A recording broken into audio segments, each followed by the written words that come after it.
I'm not the kind of person who wants to see everything fall apart and burn. When I noticed something was wrong with my wife, I didn't hesitate to talk to her about it. I asked her why she had stopped talking to me, hugging me and being close to me. I even asked her why she seemed uncomfortable with my touch. It wasn't easy to get her to open up at first, but eventually she did. And what I heard broke my heart. She said she didn't feel like I was enough for her, that she had to do everything herself and couldn't rely on me. She felt like she had to make all the decisions and handle everything, including the kids. She even said that maybe she would be better off alone. Hearing all of this was a shock, but I didn't want to fight with her. I love her so much that I accepted what she said and told her I understood her pain. I promised her I would work on my behavior so she wouldn't have to stress about it. I just want to make things right because she means the world to me. But it's tough, you know. Despite all that I do, I still have my own thoughts that keep me awake at night. That's actually why I ended up seeking support from this group. Because the accusations my wife is making against me just aren't true, at least not from my perspective. I genuinely believe I'm a good husband who meets the norm. I work around 8-9 hours from home, and when I'm finished I dedicate myself to taking care of my boys. I play with them, feed them, take the older one to swim lessons and tuck them in at bedtime. I'll even wake up in the middle of that night if they need me. And it's not just about the kids. I also handle household chores, the dishes, groceries, and some cleaning, although my wife thinks I'm not efficient enough at it, so she prefers to take over. I also take care of the car and other responsibilities related to our new house. I do all of this to make her life easier, because I know how challenging it can be with 2 little boys. But the thing is, I'm not always the type of person who's constantly proactive. You know, there are those people who can't sit on the couch for 5 minutes without thinking about what to do next, what needs fixing, what business to start, what chores are left to do. My father-in-law is like that, but I'm not. I have my own unique way of doing things, and I believe that's okay, too. At the end of the day, when the kids are finally asleep, work is checked off, and the house is in order, I look forward to unwinding with a movie or some video games. I've never been the entrepreneurial type who wants to start my own business. I thrive when I'm given tasks to excel at in my field. There's nothing to be ashamed of. Plenty of people are like me. I'm not chasing some flashy career or dreaming of swimming in money. I'm just an ordinary guy and, yeah, people tell me I'm good looking, who simply wants a happy, healthy family and a decent living. But things have been different lately. I've noticed my wife having issues with my approach, even though we've had 9 years of blissful marriage. It all came to a head in December, and since then I've been pushing myself to go against my natural personality. I've been doing extra groceries, fixing up things around the house, barely taking a moment to rest in the evenings. I thought she'd appreciate it, but her attitude towards me remained unchanged. So I mustered up the courage to confront her, my emotions running high. I looked her straight in the eye and asked her point blank, "Do you even want to save our marriage?" Her response hit me like a ton of bricks. I don't know. I couldn't believe it. Was she that clueless or just indifferent? I gritted my teeth and pushed on, asking her if she was willing to go to marriage counseling. And once again she had the audacity to reply with that same infuriating answer. I don't know. I couldn't take it anymore. I snapped at her, telling her that this was not the time for indecision. Our kids could end up with divorced parents if we didn't act fast, and her lack of commitment was unacceptable. She finally agreed to go to therapy after much prodding, but true to form she showed no interest in taking any initiative. I had to do all the legwork in finding a therapist myself, and during one of our counseling sessions she dropped some brutal truths that cut me to the core. She said she only married me to impress her family and fit into their idea of a perfect happy family with beautiful children. She admitted that she was never truly in love with me, but was merely enchanted by the idea of marriage. As if that wasn't enough, I later found out that she had met with her fellow priest to discuss our marriage behind my back. It was a betrayal that left me reeling with anger and hurt. But despite it all, I soldiered on and found a good therapist for us. We're now approaching our 3rd session, but it's been a rocky road. We learned that we have different love languages. I crave touch, while she prioritizes getting things done. It's been a constant struggle, and to make matters worse, she hasn't shown me any physical affection since we started counseling. No hugs, no touch, nothing. The therapist was taken aback when she heard that my wife and I hadn't slept in the same room for 6 whole months. My wife tried to explain it away, saying that she's been sharing the bed with the kids and there's simply no space for me. But the therapist didn't hold back. She bluntly told my wife that it's a terrible example to set for the kids, denying their own father access to the bedroom. She even suggested that we should go to ducking AITA and buy a single bed to put next to the big one. So I went ahead and did just that. I bought the bed, assembled it, and now I sleep there. but I still feel just as alone as before. My wife is all the way to the left, the boys are in the middle, and I'm stuck on the far right, feeling like an outsider in my own marriage. From the very beginning of this issue, my wife has been changing her story. Now she's saying that she's depressed from being stuck at home with the kids all the time. She's claiming that she said all those hurtful things because she was just too emotional, but I would never dream of saying anything like that to her no matter how upset I am. So my wife went back to work, and we had to hire a nanny to handle the kids. The only change I noticed is that we started talking more. But I ain't just her buddy. I'm her husband, too, and there's zero closeness between us. And it ain't looking like it's gonna improve anytime soon. No signs of it. She doesn't give a duck about our marriage counseling sessions. I'm the one who has to keep setting them up. Things are much worse than I thought. You wouldn't believe how my buddies were all like, "Dude, your wife is totally cheating on you." At first I was like, nah, that's some sci-fi stuff, like straight out of a movie or something. My wife would never do that. But darn, today everything changed. It's a fact now, and you won't believe how frickin' easy it was to catch her red-handed. I installed a voice-activated recorder in our car, not even a GPS. Had it in there for just 3 days. She used the car to go to work, hit the gym, and bam. She called him, or he called her twice. Not sure who made the first move, but I heard every word of their video conversation on the phone. Got all the evidence I need, man. They were talking about some seriously personal crap, just like how my wife and I used to when we first met 9 years ago. You know, all that attraction inside jokes and stuff. I haven't had that with her in a long time. And get this, they were even planning a freaking vacation together, and she wants to visit him in July. Can you believe that? She gave him a 2-year time frame to move back to our country. I mean, for real, I can't even wrap my head around it. And the way they were talking about his Johnson, and how she straight up said she's going to be his wife and leave me soon. They were even discussing their favorite positions, so you know they were real close. It's all right there. I just listened to an hour-long recording of that mess. I need to process it all. Gotta meet with an attorney next week, no doubt about it. And let me tell you, thanks to my friend. If it wasn't for his suggestion, I would have never bought that voice recording device. Somebody could say that I'm a moron for placing it in the car and violating my wife's privacy, but I don't give a crap.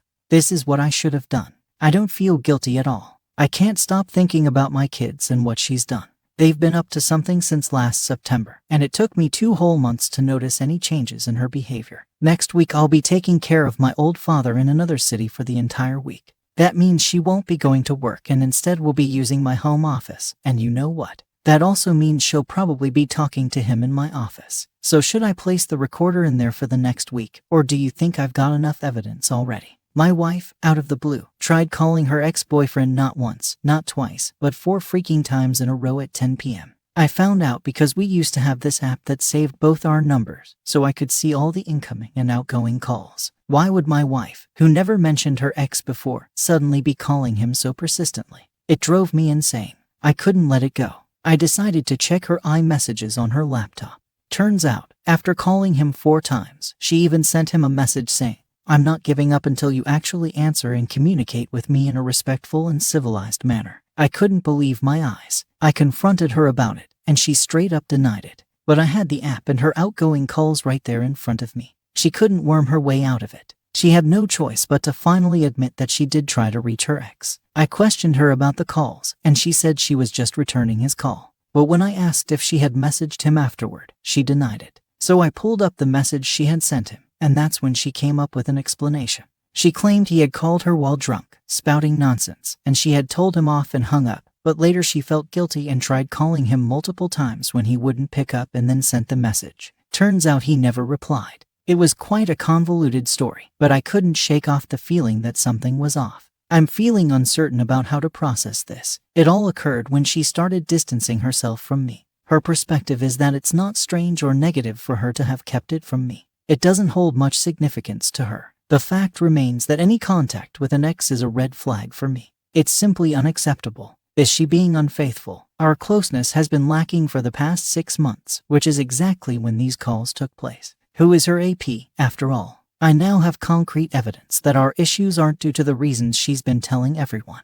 The thing is, she doesn't know that I know. None of her family or friends are aware, either. They all think we're just going through a temporary, rough patch. She comes from a Catholic family with 3 sisters, and she attends church every Sunday. We live in a small town with a population of 17,000, and we recently built a house that's still unfinished. I discovered that she's planning to have me leave soon so that she can have time alone. And then within 2 years her AP will move to our small town to live with her in our house, along with our 2 young boys. She's hoping people will understand and won't complain, claiming that she needs a father figure for her kids. Interestingly, the AP is actually her first boyfriend, and they were together for 7 years before she married me. We've been together for 9 years. Although he lives abroad, he frequently visits our country. I won't allow myself to be manipulated in that way. I've taken the step of hiring an attorney, and will be meeting with them soon. I have recordings that could potentially damage her reputation. Cheating wife was not expecting my next move. I had a chat with my lawyer and got some eye-opening advice. Turns out, going all out and trying to burn her world during the divorce wouldn't be the wisest move. We have kids together, and I'll have to co-parent with her for the next 15, 16 years, so I need to be mindful of that. Plus, I have a lot of respect for her family and don't want to drag them into the divorce proceedings as witnesses. Moreover, I don't get a chance of winning custody of the kids, since they're young and need to be with their mother in the small town, an hour away from me in the capital city. Plus, I wouldn't even be allowed to sell our house because the kids need a decent place to live and we don't have another option. The place they're staying at right now is owned by her dad, so it's just a temporary arrangement. It sucks, but that's the reality here in the Czech Republic, Europe. After our conversation, the lawyer sent her the divorce papers, which were set to be delivered right after Easter in the Czech Republic. Yesterday, I had a day off from work, so I was taking care of my 1-year-old son while she went to work in the capital city, which is about an hour away. In the meantime, my brother helped me pack up all my belongings from the apartment and load them into his car. To add to the chaos, the postman delivered the divorce papers, or rather an invitation to mediation, so we could try to divide everything in a civilized manner and have an amicable divorce. According to the papers, she's in a relationship with this guy, mentioning his first and last name, and that's apparently the reason for the divorce. But hey, at least the evidence I have will come in handy when it comes to child support and all that. It'll definitely be some leverage in my favor. As soon as she walked into the house, I confronted her and told her that I knew everything. I had solid proof and I was deeply hurt by it. I insisted that she contact my lawyer. Then I handed her the divorce papers and left to visit her parents. Naturally, she started asking me what I knew and how I knew it, and she denied everything. Her parents were in shock, but they believed me. I had recorded the entire conversation, just like my attorney had advised. I started by asking them if they thought I was a good and caring husband and father. They gave their approval, which means she won't be able to use them as witnesses against me in court. Just like I mentioned earlier, they believed me and understood the gravity of what she has done and how it has devastated our lives. I expressed my gratitude for their understanding and headed to the capital city. In the meantime, I reached out to a friend who helped spread the news to her circle of friends, so guess what? 2 hours later, my awesome brother-in-law called me and said that she confessed that she cheated on me with the AP, but she conveniently forgot to mention any closeness with him. Classic. My brother-in-law also filled me in on how everyone's on my side and how she single-handedly destroyed our once perfect family. Then, he goes on to tell me that everything can be saved, because, hey, he's cheated on his wife, too, but she forgave him and now they're living happily ever after. Hilarious, right? Like that's gonna make me feel better. Then, to add to the circus, her father gives me a call and starts spouting off about how it's all her fault and she's completely clueless about what she's done. He goes on about how the AP will never set foot in his house again, and how he's cutting off financial support for my soon-to-be ex-wife. He even tried calling the AP, but of course the guy didn't bother picking up. And then, in a grand finale of absurdity, he tells me he thinks it can all be saved. But wait, there's more. Her sister sends me a text saying she's fully on my side, but again she thinks it can be saved. Okay, it's a good that they're on my side, but God, what the heck are they talking about? Are they all delusional, or what? It's ridiculous, as if this whole mess could be magically fixed. It's infuriating. I really don't believe our relationship can be salvaged, and I'm quite certain about it. I'm worried that others might think I don't have concrete evidence, and that my reasons for leaving her aren't enough. They're not aware of the specifics of the evidence I have. All they know is that it's some sort of tape. I've got recordings of her actually saying stuff like, "So make sure you can last longer than 3 seconds when I come to visit you in Brussels. I'm really curious if your dad's Johnson is as big as yours. I'll go up to that woman and ask her how long your brother's Johnson is, and I'll let her know how big yours is. Oh, I love you so much. Well, I'm finally going to leave my husband. About time. Do me a favor, record yourself and send me a video. I want to see what I'm missing. Just showing you a glimpse of what your sad life without me will look like. Giving you a generous 2 years to figure out how to move back here. Crazy idea. So guess who's calling back now? Yep, my ex, just like all my friends predicted. After her family gave her an earful, she's been texting me. I had no clue what I was doing. Oh, life would be unbearable without you. I'm so sorry for everything I've done, and I'm waiting with the kids for your grand comeback. Blah blah blah. So my lawyer finally laid out the divorce terms I want, and now we're playing the waiting game for her lawyer's response. But in the meantime, my mother-in-law decided to flood my phone with a barrage of texts, complete with Christian links about forgiveness. Apparently, she's convinced my wife's been possessed by some evil spirit, and as if that wasn't enough drama, her sister jumped on the blame train, too, telling me straight up that I'm the one who's going to ruin the whole marriage. According to her, it's all my fault for being selfish. But wait for it. Now my wife's all teary-eyed and apologetic, wishing she could turn back time. Suddenly I'm the selfish villain who's going to destroy the marriage by divorcing her. Yep, all on me now, like I'm the bad guy for wanting out. I had a feeling this was coming, that the situation would start shifting and her family would turn against me. But it's still a shock. For a brief moment today, I actually felt guilty. Like it's all my fault. Like my wife treating me like garbage for months, emotionally and physically abandoning me, and wanting to leave me was somehow on me. They really know how to sway me, but you know what? It's tough, but I'm not changing my mind. The divorce is happening, no matter what. In the Czech Republic, kids as young as ours are usually expected to stay with their mother in case of a divorce, so I won't have them with me all the time. Since she lives in a small town an hour away, and the kids have their kindergarten and nursery there, it's not feasible to do a 50-50 split. I'll be stuck with being an every other weekend dad with some additional access whenever I want. It's definitely sad and painful, but it is what it is. So I've been considering this crazy idea of presenting her with some terms to get back together. I mean, I don't really love her anymore, but I would do it for the kids, because I love them to bits. It wouldn't be a marriage. She felt remorseful. She wouldn't keep lying 2 months after I left her. It was clear she wasn't being honest. I explained to her that for me, closeness over video chat is just as significant, and I am aware that she had it with him. She couldn't even keep track of how many times she had done it with the AP. Then I confronted her, asking her how she envisions us getting back together. I pointed out how she would start a conversation with me, and then lie in the very next moment. I asked her if she was aware that I would be checking her phone every day, and what she thought about that. She snapped back, "That's not trust, that's just treating me like garbage." Right at that moment our son interrupted, and the conversation was wrapping up. I added, "Don't forget, it's not just me you cheated on, but also our 2 beloved boys." It devastated her, and she started yelling that I'd better not say anything like that again in front of our kids. It's ironic, her sister spilled the beans on how my wife puts on a show of suffering and crying every day because of this mess. She's a real two-faced person, acting all sad in front of the family but still lying to my face. She had the nerve to say that she could be with the AP if she wanted, and her family wouldn't do a thing about it. As if I should be grateful that she ended it with him, and now she's in control of not being with him. I mean, seriously. Divorce. After some back and forth with our lawyers, we've reached an agreement, and the divorce will be finalized soon. She's getting the unfinished house, and the mortgage is solely her responsibility now. I want to make it clear that the house is for the kids, and I don't want anyone accusing me of selling it out of revenge for her infidelity in the future. Besides, I don't want to live in her small hometown, which is an hour away from the capital city where I currently am. However, I'm getting back what I invested in the house, and the amount is actually not too shabby. The child support amount isn't too bad, and we've agreed that she'll drop the kids off at my place in the capital city every other weekend.